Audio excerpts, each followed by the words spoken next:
Good Monday morning, everybody, and thanks for joining us here on KXAN Live. I'm Will Dupree, coming to you from the KXAN Live studio. Hope you all enjoyed your weekend, and if any of you were out at the Austin City Limits Music Festival, hope you enjoyed your time too. The weather certainly was accommodating for that. We're showing you a live look at the stage as they start deconstructing some of that fun that's out there. But we wanted to bring in meteorologist Rich Siegel this morning for a little bit of a Q&A because so many of you answer and send in questions to us, particularly about the weather. And Rich, I know you get a lot of those, so we're compiling them and answering them. First of all, Rich, how are you this morning? Oh, I'm good. You know, we had another active weather weekend, not from the weather standpoint, but the activities that were in town, in the music festival, as you just alluded to. It was really interesting. Sitting in the office on Saturday and Sunday morning about 11 o'clock, is still just a few people roaming through the park. Yeah. And then by 11:30 to noon, it was completely covered with mass humanity.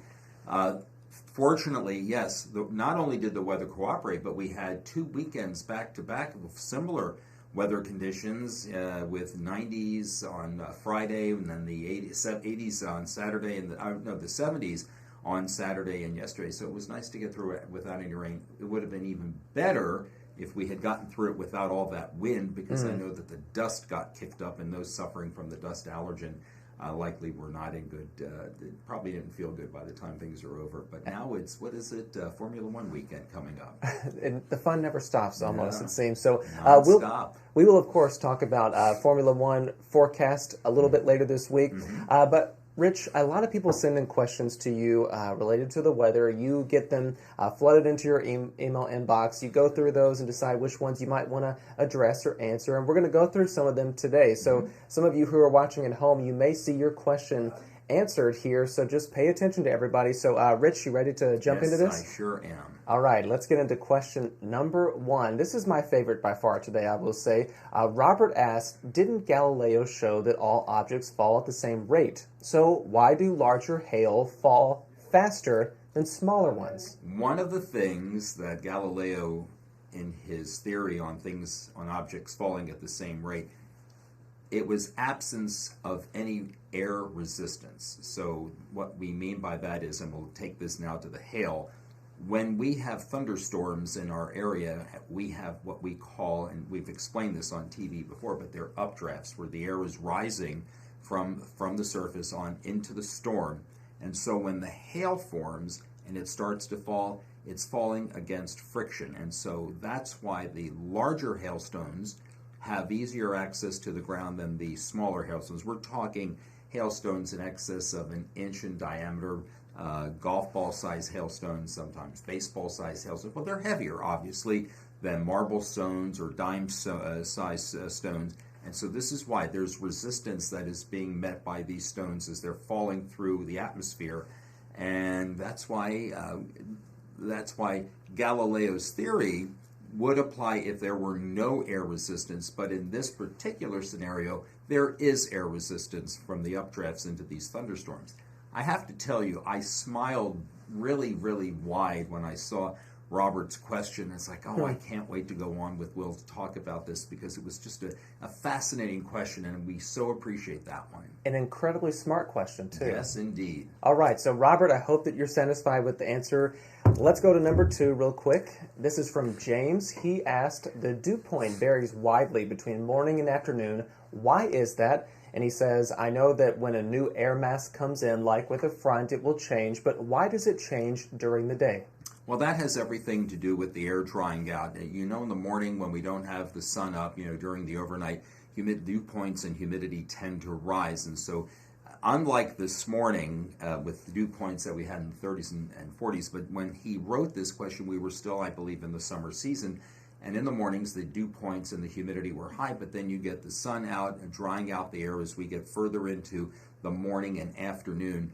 And that allows the air to dry out and the dew points to drop. And of course, they change too when we have frontal boundaries come in. If we have a cold front coming in from the north or the northwest or even the northeast, we'll find that the dew points, the moisture in the atmosphere will drop. But when we have warm air coming in from the Gulf of southeast to south wind, this is going to allow the dew points to rise because this is moist air that is moving into the area. All right. So, James, Thank you for submitting that question, and we'll move to our final one for the morning. This one comes from Dave Easterwood. He asks, Rich, why is it when the radar shows rain over your area, yet there is no rain falling? Sometimes the radar is set to look at multiple radar sites, and it kind of exaggerates that there is a little rain in the area where there may not be. Also, it could be the settings on the app that are affecting you. It is an interesting question, and I would ask Dave, if that happens again, please drop us a line and let us know the exact time that you were looking at, because it could be a problem with our app or not. But there are also times when the rain is over the radar site that sometimes it will fade, and I can't explain that. That's for Robert Sims to do. But if that happens again, drop us a line when it does happen and let us know. Yeah, we appreciate any technical questions too, because we can pass those along to people who are much smarter than both of us here at the station.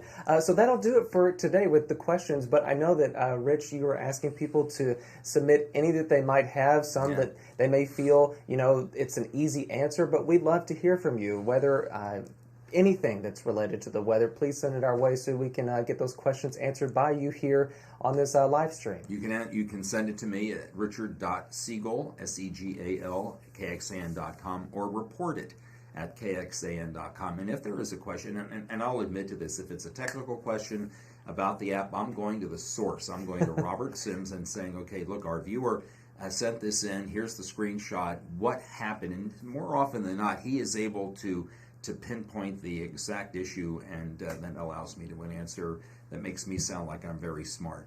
Exactly. And Robert Sims is one of our web developers here and is an incredible talent that we're very lucky to have. And the way the website looks that you see every day if you go to KXAN.com, that's largely his work. So if you want to say thank you to him too, leave us a comment. We'll happily pass that along because I know he would appreciate it too. And I do want to mention one other thing too, if you don't mind, just give me a few minutes to do this. We had the eclipse on Saturday. Right. It was kind of beautiful. At 11:30, the first of what turned out to be, at least in my inbox, 150 pictures or videos came into the inbox, and I went through as many of them as I could before the shift was over, and then I went through the rest of on Sunday. But every time there is an event like this, an eclipse or a rain event, you viewers out there are so generous and so making our jobs easier by giving us the ground truth about what's going on.